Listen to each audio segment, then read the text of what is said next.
After 2 harrowing years in darkness and captivity, 20 courageous hostages are returning to the glorious embrace of their families, and it is glorious. 28 more precious loved ones are coming home at last to rest in this sacred soil for all of time. And after so many years of unceasing war and endless danger, today the skies are calm, the guns are silent, the sirens are still, and the sun rises on a holy land that is finally at peace, a land and a region that will live, God willing, in peace for all eternity.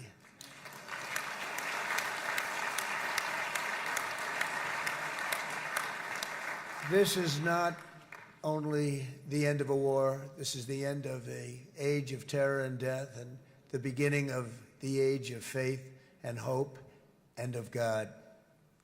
It's the start of a grand concord and lasting harmony for Israel and all the nations of what will soon be a truly magnificent region. I believe that so strongly. This is the historic dawn of a new Middle East. I want to express my gratitude to a man of exceptional courage and patriotism, whose partnership did so much to make this momentous day possible. You know who I'm talking about. There's only one, Prime Minister Benjamin Netanyahu. Bibi, please stand up.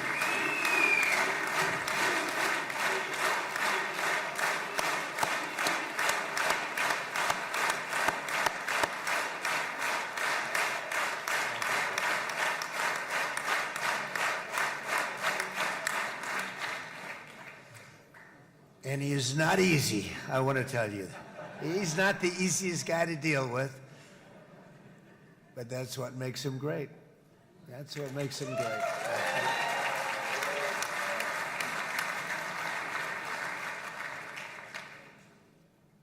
Thank you very much, baby.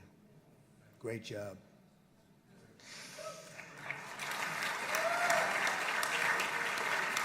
And let me also convey my tremendous appreciation for all of the nations of the Arab and Muslim world that came together to press Hamas to set the hostages free and to send them home. We had a lot of help. We had a lot of help from a lot of people that you wouldn't suspect, and I want to thank them very much for that.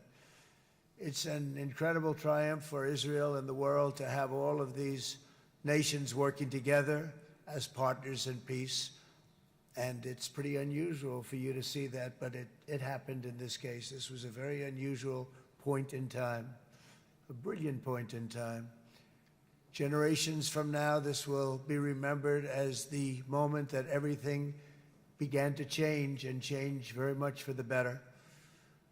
Like the USA right now, it will be the golden age of Israel and the golden age of the Middle East. It's going to work together. I'd like to thank several great American patriots for their invaluable help in getting something done that almost everyone thought was absolutely impossible. We were wasting our time. So many people said, "You're just wasting your time." But we weren't, because we had talented people working with us, and we had people that loved your country, and frankly, people that loved the region. They loved the Middle East. I want to thank my friend Steve Witkoff.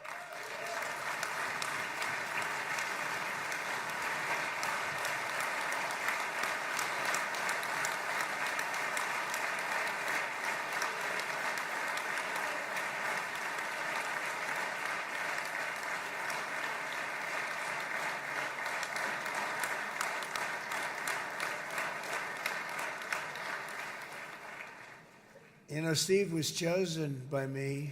He never did this before, but I knew him as a few things. He was a great businessman, but I know a lot of great businessmen, to be honest with you.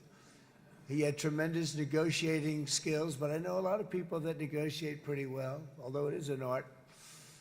But there are people that can negotiate pretty well. But most importantly with Steve, he's just a great guy. Everybody loved him. Everybody.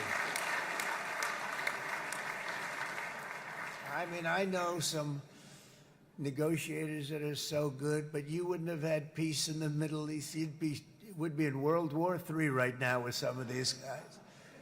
Everybody loves Steve, and they respect him, and they somehow can relate to him. I've known him for many years, and I've seen it over and over again. להוציא את חבר הכנסת עודה, להוציא אותו מהאולם, להוציא אותו מיד, החוצה, החוצה. Please expel this Knesset member. Please expel this Knesset member. להוציא גם את חבר הכנסת כסיף.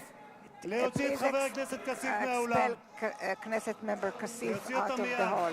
Please expel him immediately.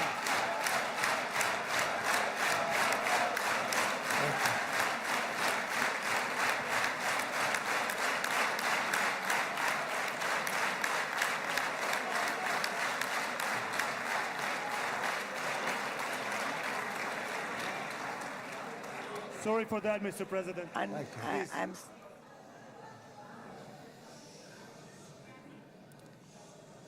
That was very efficient.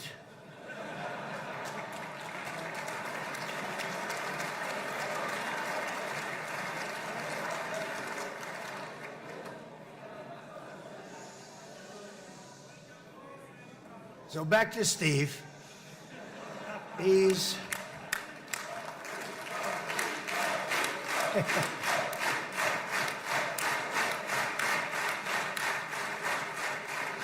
But I tell one story because he was so involved, and then we called in Jared. We need that brain on occasion. We got to get Jared in here. We got to get a certain group of people. But Steve started this all by himself. I call him Henry Kissinger, who doesn't leak, okay? Henry is a big leaker. He leaked. Steve doesn't leak. Steve just wants to get the job done. He wants to do what's right. But I'll give you just a quick story because, as you know, he's working on the war with Russia and Ukraine, a war that would have never happened if I were president. A shame. 7,000 young soldiers a week are being killed. More than that this last week. It's a shame. It should have never happened. But it did happen, and we won the race, and I took over this horrible war that's been raging, and I thought it would be easily settled. I thought it was a hell of a lot easier than doing what we just did very successfully with Israel and a lot of other people. But this came first, and we'll get that one. But I set up a meeting for him to meet with President Putin, thinking it would be a 15 or a 20-minute meeting. Steve had no idea about Russia, had no idea about Putin too much, didn't know too much about politics, wasn't that interested. He was really good at real estate, but he had that quality that I was looking for, and I didn't see it around in too many ways. And I set up the meeting with Putin, and I called. I said, is Steve finished yet? That was about a half an hour into the meeting. No, sir, he's not. He's still inside. This is in Moscow. I said, well, how's he doing? I don't know, sir. He's still inside. I called up an hour later. Let me speak to Steve. Sir, he's still with Putin. He's with President Putin. I said, wow, that's a long meeting, 1 hour. I called up an hour later, he was still with Putin. 3 hours later, he was still with Putin. 4 hours later, he started to get the word that he was going to be coming out soon. And in 5 hours, he came out. I said, what the hell were you talking about for 5 hours? And he says, just a lot of interesting things. We're talking about a lot of interesting things, including what he went in there for, but you can't talk about it for 5. You can talk about it for a certain period of time, and you know what you're getting. But that's a talent. That's a talent, where you can do that. Most people I'd send in, number one, they wouldn't be accepted. Number two, if they were, the meeting would last 5 minutes, and that's what happens with Steve. Everybody loves him. They love him on this side. They love him on the other side. And he really is. He's a great negotiator because he's a great guy. So thank you very much, Steve, very much.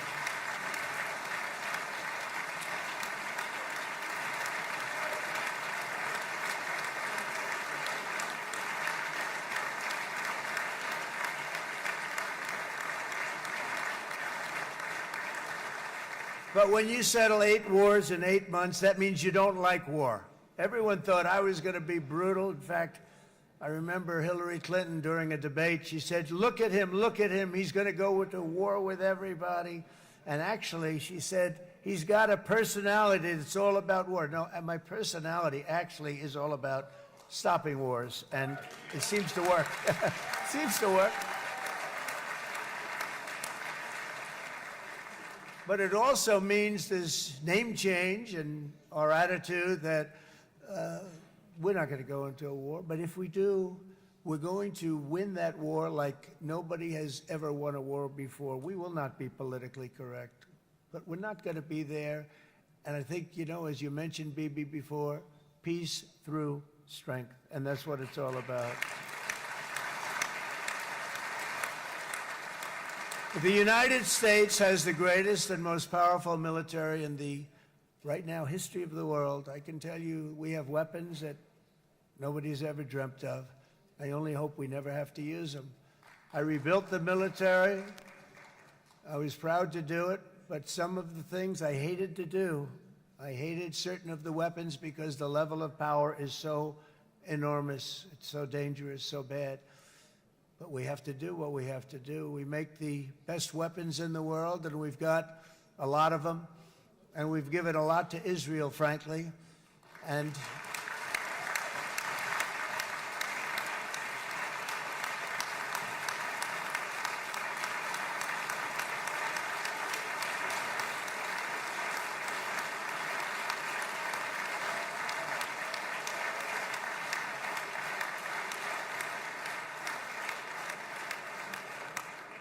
I mean, Bibi would call me so many times, can you get me this weapon, that weapon, that weapon? Some of them I never heard of, Bibi, and I made them. But we'd get them here, wouldn't we? Huh? And they are the best. They are the best. But you used them well. It also takes people that know how to use them. And you obviously used them very well. But many of Iran's top terrorists, including nuclear scientists and commanders, have been extinguished from this earth. And with Operation Midnight Hammer, boy, that's a great name for that, what we did last June.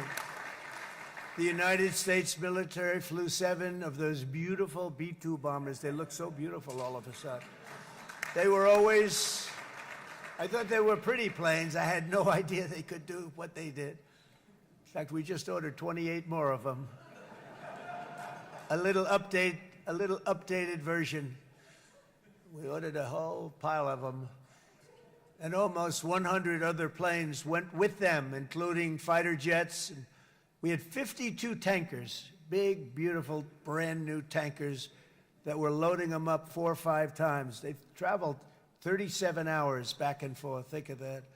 But we had tankers all over the sky for all the other planes. We had the F-22s, the F-35s, F-16s. We had a hell of a lot of planes.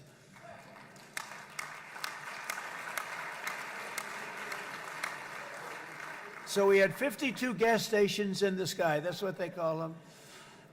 I'll tell you, I wouldn't want to be flying one of them. We have our great General Raisin Cain right here. General, stand up. This guy. What a general. Thank you. I asked General Cain, I said, you know, we're having problems with ISIS, and I was in Washington, and I asked, how long would it take to defeat ISIS? And my Washington generals told me, 3, 4, maybe 5 years, sir. I said, I don't get it. We got the best equipment in the world. Why? So I flew to Iraq, and I met with a man named Cain. He said, what's your first name? He said, they call me Raisin, sir. I said, wait a minute, your name is Raisin Cain? I've been looking for you for a long time. You gotta be kidding. So they told me 3, 4, 5 years to defeat ISIS. And I sit down with him and I say, why is it? I flew there in the dark of night. I landed, I'll never forget it. It was quite a trip. I'm glad I made it because I met him. But I was told by the television generals in Washington, we have the best equipment in the world. Why is it taking so long? And they said, 4 years. I said, so let me ask you, Raisin, how long would it take you to defeat ISIS? Sir, we can do it in 3 weeks, but you'll probably have some time left over. I said, you gotta be kidding. What the hell are you talking about? They said 4 years. I said, well, sir, look, it's not my place to say, but you're asking me the question. What you have to do is you hit him from the west, you hit him from the north, you hit him from the south, you hit him above, you hit him below. I said, so why didn't they do it? And he didn't want to speak badly of his superiors, which is hard to believe they were his superiors. Should have been the other way around a long time ago, because he's the one that did Operation Hammer. It was flawless. It was flawless. It was absolutely flawless. So this long and difficult war has now ended. You know, some people say 3,000 years, some people say 500 years, whatever it is. It's the granddaddy of them all. And in an unprecedented achievement, virtually the entire region has endorsed the plan that Gaza will be immediately demilitarized, that Hamas will be disarmed, and Israel's security will no longer be threatened in any way, shape, or form.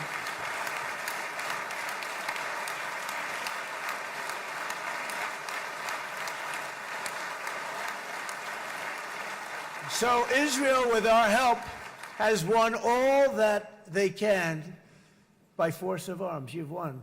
I mean, you've won. Now it's time to translate these victories against terrorists on the battlefield into the ultimate prize of peace and prosperity for the entire Middle East. It's about time you were able to enjoy the fruits of your labor. Mr. Opposition Leader. I said he's a very nice opposition leader. I think, no, he's a nice man. Bibi, he's a nice man. Good. He knows what he's doing, right? No, a very nice guy. Well, see, now you can be a little bit nicer, Bibi, because you're not at war anymore, Bibi.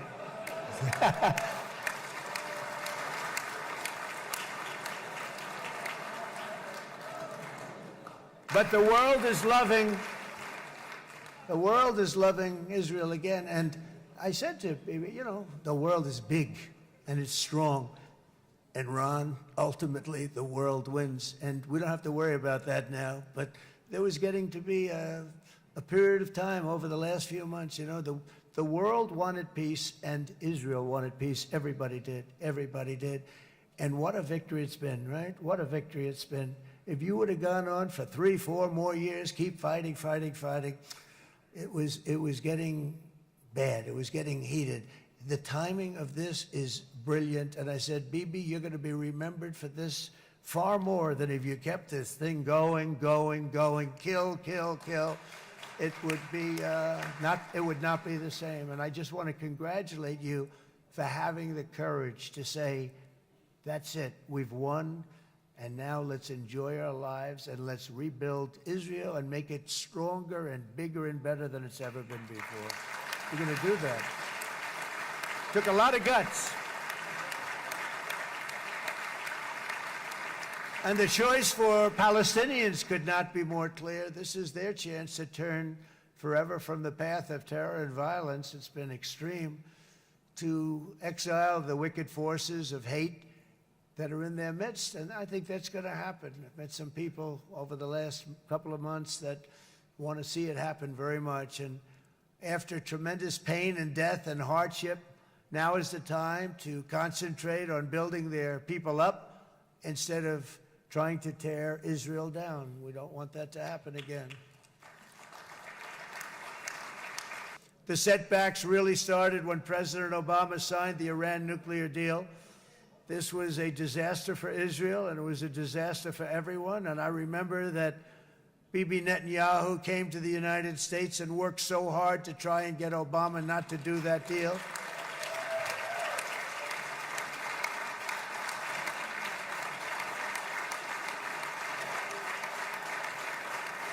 He worked so hard. But it was like talking to a wall. I remember him telling me it was like talking to a wall. They wanted to go with Iran. They chose Iran, frankly, over a lot of other good nations, but specifically Israel.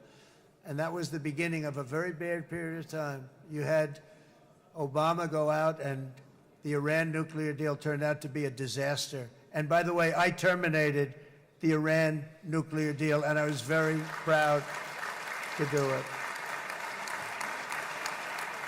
Yet even to Iran, whose regime has inflicted so much death on the Middle East, the hand of friendship and cooperation is open. I'm telling you, they want to make a deal. That's all I do in my life. I make deals. I'm good at it. I've always been good at it. And I know when they want. Even if they said, we don't want to make a deal, I can tell you they want to make a deal. All right, they do. They want to make a deal, and we're going to see if we can do something, because this is crazy what's happening, and we're not going to have this anymore. Neither the United States nor Israel bear the people of Iran any hostility. We merely want to live in peace. We don't want any looming threats over our heads, and we don't want to even think in terms of nuclear destruction. It's not going to happen, never will happen. There's nothing that would do more good for this part of the world than for Iran's leaders to renounce terror, stop threatening their neighbors, quit funding their militant proxies, and finally recognize Israel's right to existence. They have to do that. They have to do that. And to Iran, and as you know, this is not said out of weakness. There's no weakness. But I'm going to say this, that we are ready when you are, and it will be the best decision that Iran has ever made. And it's going to happen. It's going to happen. This man is a good man right here. These two men are good men right here.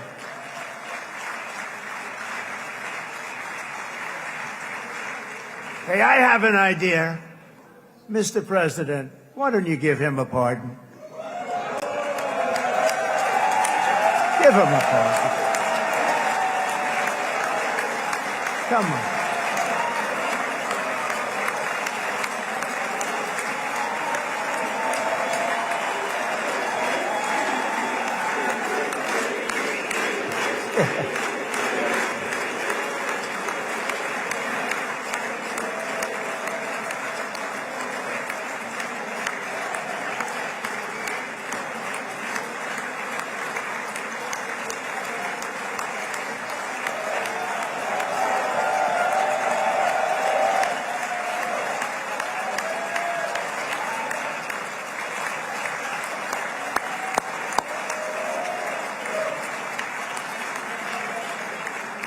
By the way, that was not in the speech, as you probably know. But I happen to like this gentleman right over here, and it just seems to make so much sense. You know, whether we like it or not, this has been one of the greatest wartime presidents. This has been one of the greatest wartime presidents. And cigars and champagne, who the hell cares about that?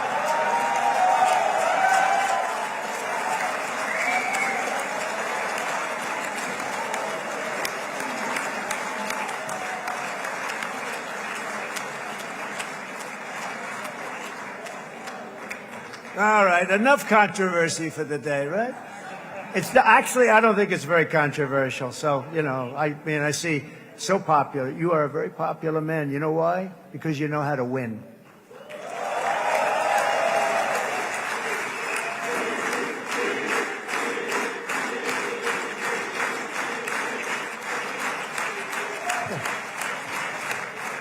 From the very first day that modern Israel was founded, we have stood together through thick and thin, of setbacks, and through victory and defeat, through glory and heartache. We have built industries together. We have made discoveries together. We have confronted evil together, and we have waged war together. And perhaps most beautifully of all, we have made peace together. And this week, against all odds, we have done the impossible and brought our hostages home. And I want to thank you all once again for this exceptional honor. This has been truly an honor. It's seldom that a president is invited to do this. And I love Israel. I'm with you all the way. You will be bigger, better, stronger, and more loving than ever before. Thank you very much. God bless you. God bless the United States of America. And God bless the Middle East. Thank you, everybody. Good luck. Thank you very much. Thank you.